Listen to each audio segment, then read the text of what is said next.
இன்று இதமான காலை தென்றலில் அனைத்து அன்பு உள்ளங்களுக்கும் என் இனிய காலை வணக்கம்.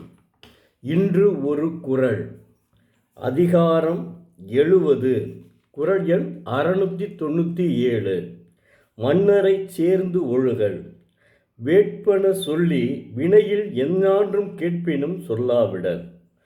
தெய்வப்புலவர் திருவள்ளுவர் பயன் பெரியளவுமாய் அரசன் விரும்புவனுமாய காரியங்களை அவன் கேட்டிலாயினும் சொல்லி எஞ்ஞான்றும் பயனில்லாதவற்றை தானே கேட்டாலும் சொல்லாது விடுக என்கிறார்.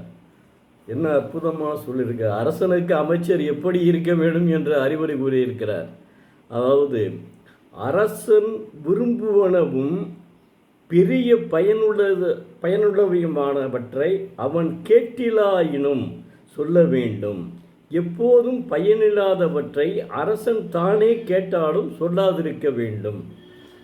என்ன அதாவது, ஏன்னா அரசன் பல வகையான அதாவது அந்த நாட்டை ஆள வேண்டியது இருப்பதால் பல வகை சிந்தனைகளுடன் இருந்து கொண்டு இருப்பான். அவனை நாம் எப்படி வழிகாட்ட வேண்டும் அமைச்சர் என்பதை அற்புதமாக எடுத்து சொல்லியிருக்கிறார். உதாரணமாக, அரசனிடம் ஒருவன் அமைச்சராக இருந்து வருகிறான். அவன் என்ன செய்கிறான்னா, அந்த ஓய்வு நேரங்களில் அரசனிடம் இந்த மாதிரி இன்னென்ன குறைகள் நம் நாட்டை சுற்றிலும் இருந்து கொண்டிருக்கின்றன.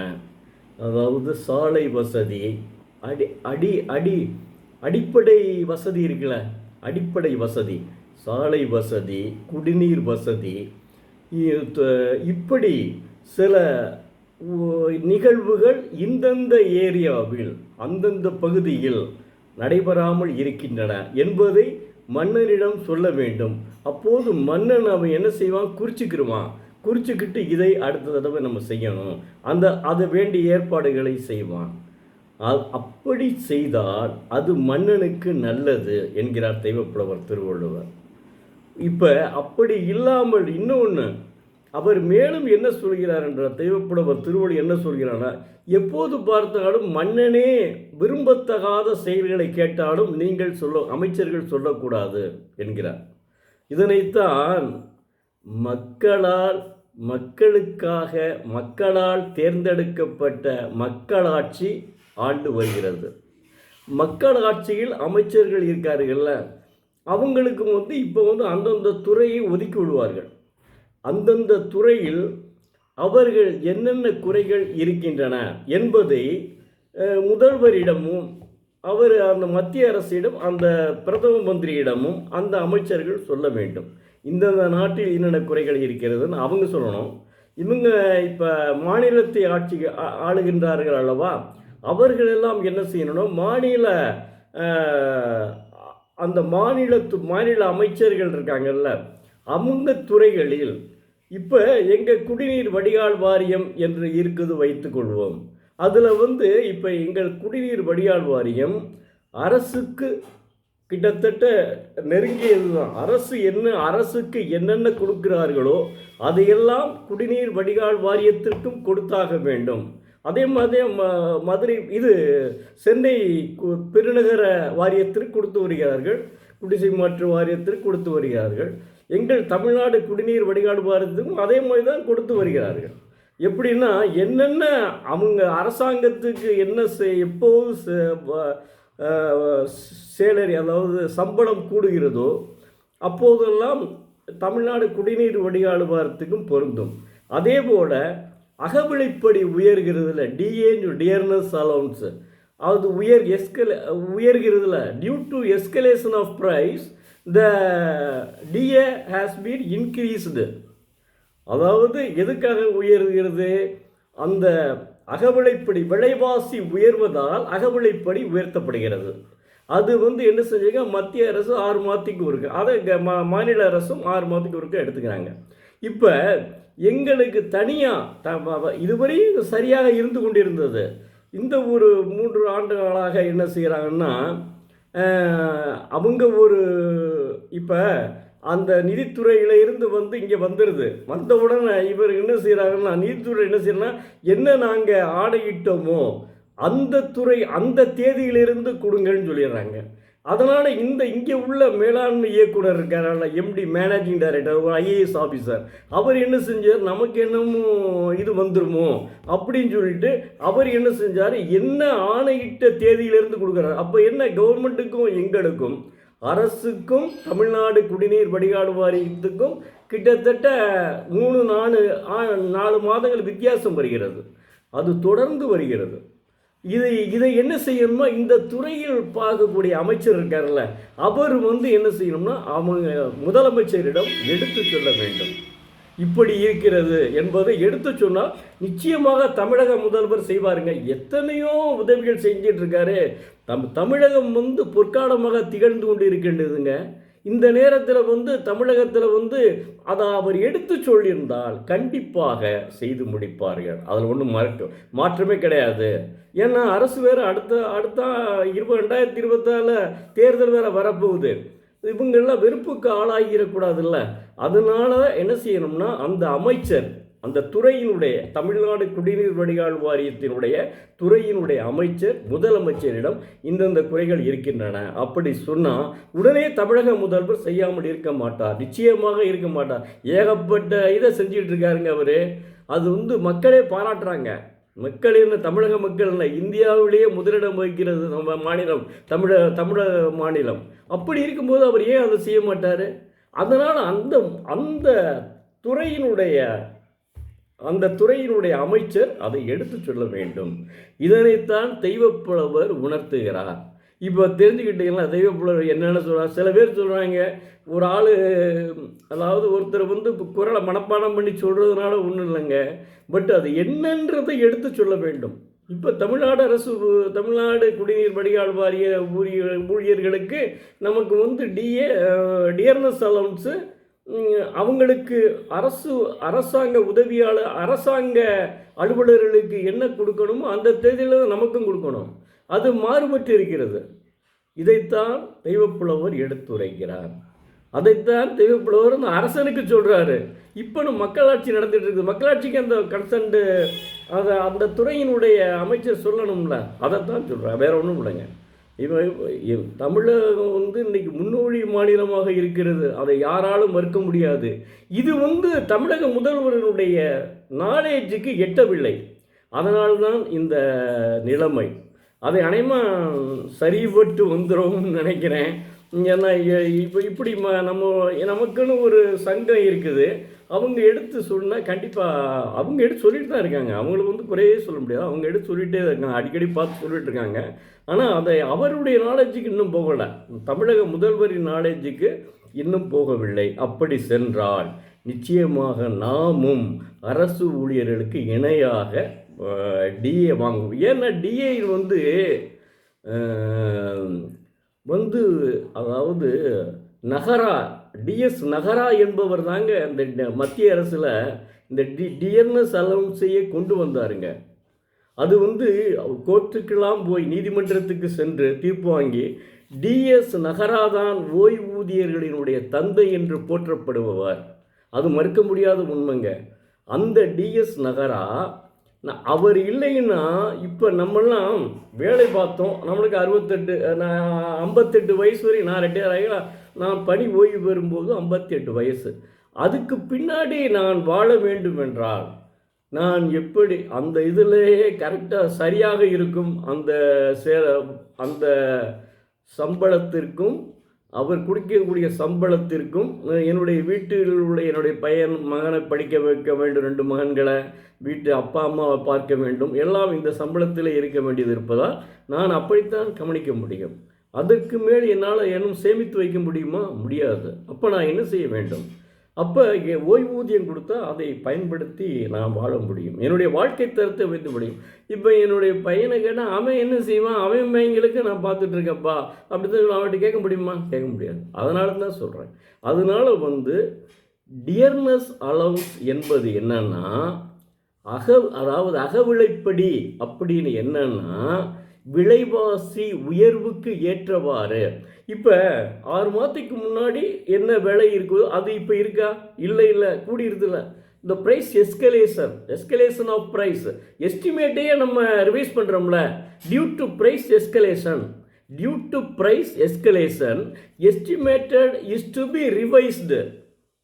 To you know? அதாவது நான் என்னென்னா மற்றவர்களுக்கும் சொல்கிறேன், தயவுசெய்து ஆங்கிலத்தில் பேசுகின்றேன், தவறாக நினைக்க வேண்டாம்.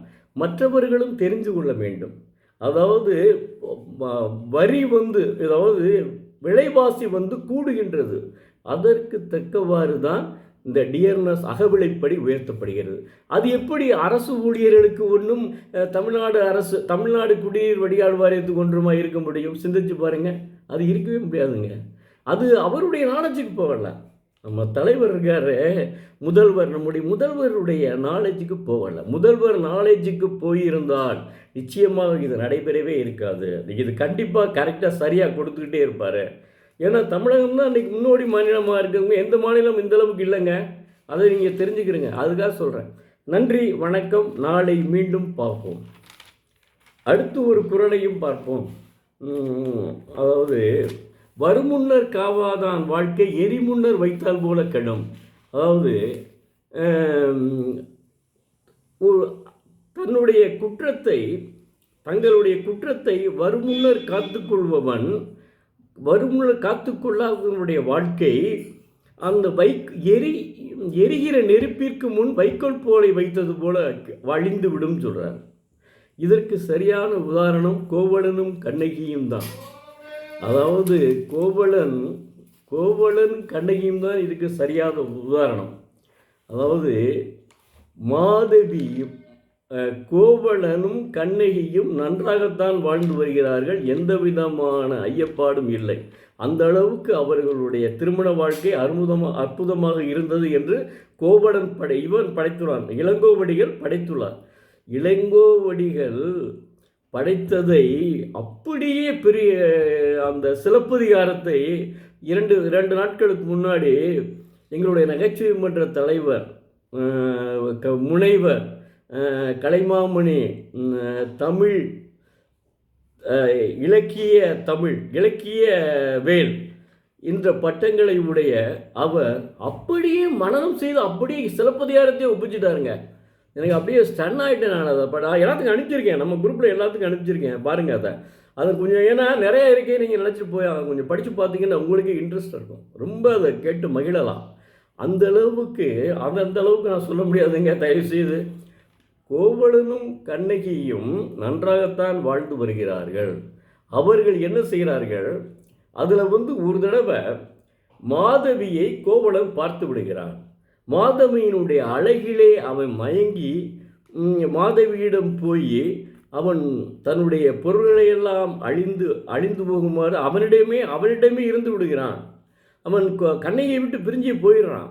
அப்படி போனவன் திரும்ப என்ன செய்கிறாங்கன்னா, அவன் எல்லா பொருளையும் அழிஞ்ச பிறகு அவனுடைய தோழியினுடைய மூலமாக அவன் இங்கிட்டு வந்துடுறான், வெளியேற்றப்படுகிறான். கோவலன் தன் மனைவியை அண்டி வருகிறான். அப்போ தான் மனைவியை நாடுகிறான் பாருங்க. அப்போ மனைவியை நாடி இந்த மாதிரி நான் வந்துடுறேங்க, நான் உன்னுடைய இருந்துடுறேன், தெரியாமல் செஞ்சுட்டேன் அப்படின்னு சொல்லி கேட்ட உடனே மனைவி கண்ணகி என்ன செய்கிறான்னா, சரி வாங்க என்னுடைய இருங்க, நான் போக சொல்லணும்னு விரும்புகிறேன், எனக்கு விருப்பம் இல்லையே, நீங்கள் என்னத்தை தொலைச்சிட்டு வந்தாலும் பரவாயில்ல, என் கூட வாழுங்க, இப்போ பணம் இல்லையே நம்மள்கிட்ட வாடுறதுக்கு அப்படின்னு அவன் சொல்கிறான். என்கிட்ட இருக்க 2 கால் சிலம்பு இருக்குல்லங்க, அது ஒரு கால் சிலம்பு விற்றாலே போதுமே, அது நம்ம சோழ நாட்டில் அவள் பூம்புகாரில் வாழ்ந்து வருகிறாங்க. சோழ நாட்டில் செய்யப்பட்டதில் சோழ நாட்டில் செய்யப்பட்டதுன்னா நிறையா ஒரு விலை உயர்ந்தது, அதனால் அதை நம்ம செஞ்சுக்கிடுவோம் அப்படின்னு சொல்கிறாப்புல. உடனே என்ன செய்கிறாங்கன்னா, அந்த பொருளை எல்லாம் எடுத்து அந்த ஒரு சிலம்பு எடுத்துக்கொண்டு கோவலன் மதுரைக்கு செல்கிறான். இவங்க 2 பேர்த்தையும் கவுந்தியடிகளையும் கண்ணகியையும் நம்ம கடச்சேனந்தலுக்கு பக்கத்தில் ஒரு இடத்துல தங்க வச்சுட்டு அப்படியே புறப்படுறாங்க. போயிட்டு வர்றான். போய் பார்த்துட்டு பொற்கொலனை பார்க்குறான். பொற்கொலனை பார்த்து இது மாதிரி இப்படி கொடுக்குறான். உடனே பொற்கொலை என்ன செய்ய, ஏற்கனவே மன்னனினுடைய மனைவியினுடைய ஒரு காற்சிலம்பு தொலைஞ்சு போனதுக்கு அதுக்கும் இவன் என்ன சொல்கிறான், போய் பொற்கொலை தான் அந்த திருநவன், அதை என்ன செய்ய சூழ்ச்சியால் கண்ணகியினுடைய நம்ம அரசியினுடைய சிலம்பு கிடைத்து விட்டது, கோவலன் என்ற ஒரு கல்வன் தான் திருடி இருக்கிறான் என்று சொன்னவுடன் அவன் அரசனுக்கு வந்து அந்த அந்த ஒரு கோபத்தில் இருந்ததுனால, அவன் நல்லா கூர்ந்து கவனிச்சிருந்தான்னா நல்லா தெரிஞ்சிருக்கும். அந்த கோபத்தில் இருந்ததுனால அவன் என்ன செஞ்சான்னா, அந்த கோவலனிடம் இருந்து அந்த திருடிய சிலம்பை கொன்று வருக அப்படின்னு சொல்லிட்டான். கொண்டு வருக என்று சொன்னவுடன் இவனுக்கு நல்லதா போச்சு. உடனே பொற்கொள்ளன் என்ன செய்கிறான்னா, அந்த ஆள்கிட்ட சொல்லி இந்த கோவலன் பொட்டல்னு இருக்கான், இப்போவும் இருந்துகிட்டு இருக்க மதுரையில், அந்த இடத்துல போய் கோவலனை கொலை செய்து விடுகிறார்கள். இந்த செய்தி அங்கு வருகிறது. நம்ம இன்னும் வரவே இல்லையே நம்ம கணவர் அப்படின்னு சொல்லிட்டு அந்த செய்தி கண்ணகிக்கு வந்து விடுகிறது. கண்ணகி என்ன செய்கிறாங்கன்னா, மதுரை நோக்கி தானாக விரைந்து செல்கிறார். மதுரையை நோக்கி விரைந்து சென்று மகாலுக்குள் நுழைந்து, அரண்மனைக்குள் நுழைந்து, தேரா மன்னா எடுத்தோடு அவர் கேட்குறது, தேரா மன்னா. காவலனைலாம் மறைச்சு பார்க்குறான், தள்ளியா அப்படின்னு சொல்லிட்டு போயிடுறான். போய் பூம்புகார் பார்த்தா தெரியும். பூம்புகார்னு ஒரு படம், கலைஞர் எழுதிய படம்ங்க அது. பூம்புகார் வந்து கலைஞர் எழுதிய படம். அது கலைஞர் திரைக்கதை எடுத்து விஜயகுமாரியை வச்சு நடிச்சிருவாங்க. ஆனால் இளங்கோவன் முன்னாடி ஒருத்தர் எடுத்திருக்காரு. அப்போல்லாம் அந்த திரை உண்மையாக பொய்யான்னு தெரியலைங்க. எங்கள் நகைச்சுவை மன்றத்தினுடைய தலைவர் சொல்கிறாருங்க, அதாவது அந்த திரை வந்து தீயே பிடிச்சதாக சொல்கிறாங்க. அப்போ உண்மையாக நடந்திருக்கு. இது எல்லா எவிடன்ஸும் இருக்குல்ல, எல்லா ஒரு சான்றுகளும் இருக்குல்ல. உடனே என்ன செஞ்சால், கண்ணகி நேர காவலனை உதறி தள்ளிவிட்டு நேர போகிறான். போனோன்னு, என்னம்மா யார் நீனு அப்படின்னு கேட்குறாரு மன்னன். தேரா மன்னா அப்படின்னு சொல்லிட்டு, என் கணவன் கோவலனை கொலை செய்து விட்டாய், நீ செய்த குற்றம் அப்படின்னு சொல்கிறாப்புல. அவன் திருடுனா அவனை கொலை செய்ததில் என்ன குற்றம் இருக்குது? அவன் திருடவில்லை என்பது நிரூபி அப்படின்னு சொல்கிறாப்புல.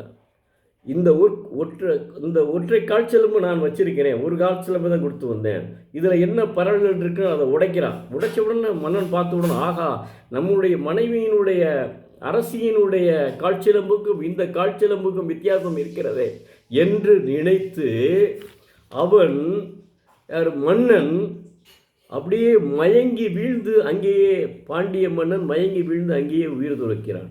அதனை பார்த்து கொண்டிருந்த கோப்பெருந்தேவி அவனுடைய மனைவி அரசியும் அப்படியே உயிர் துறந்து விடுகிறான். இப்போ என்ன ஆச்சுன்னா, உடனே கண்ணகி அப்படியே வெளியே வந்து அப்படியே மதுரை நகரமே அழிந்து விடுவதாக சொல்லுகிறாங்க. அதற்கப்புறம் தான் அவன் நேர சேரன் மாது கேரளா நோக்கி போய் கோயில் உண்டாகலாம் அப்படின்னு சொல்கிறாங்க. அங்கேருந்து அப்படியே கோவலனோட போய் ஒருங்கிணைஞ்சிட்டாங்க அப்படின்றது மாதிரி சொல்கிறாங்க. இந்த மாதிரி அதாவது அந்த கதை கொண்டு போகப்படுகிறது. இப்போ இதில் என்ன அவர் தெய்வப்புலவர் சொல்கிறாருன்னா, அதாவது ஏற்கனவே, அதாவது குற்றம் வரும் முன்னாடியே அதை தடுத்திருந்தால் அவன் குடும்பமே அழிஞ்சிருக்காரு. யாருடைய குடும்பம்? அந்த அரசனுடைய குடும்பமே அழிந்திருக்கிறாரு. அதைத்தான் தெய்வப்புலவர் திருவள்ளுவர் அற்புதமாக உணர்த்துகிறார். இது 2000 ஆண்டுகளுக்கு திருவள்ளுவர் எழுதியது. அதுக்கு பின்னாடி தான் இந்த நிகழ்வு. இளங்கோவடிகள் எழுதியது அதற்கு பின்னாடி தான் சிலப்பதிகாரம் எழுதியது. எவ்வளோ அற்புதமாக இருக்குது பார்த்தீங்களா? அப்போ தெய்வப்புலவரை நம்ம எப்படிங்க இதுவும் நம்ம கருத்து கணிக்காமல் இருக்க முடியும்? தெய்வப்புலவருக்கு இணையான ஒரு புலவர் கிடையவே கிடையாதுங்க. நாளை மீண்டும் பார்ப்போம். நன்றி, வணக்கம்.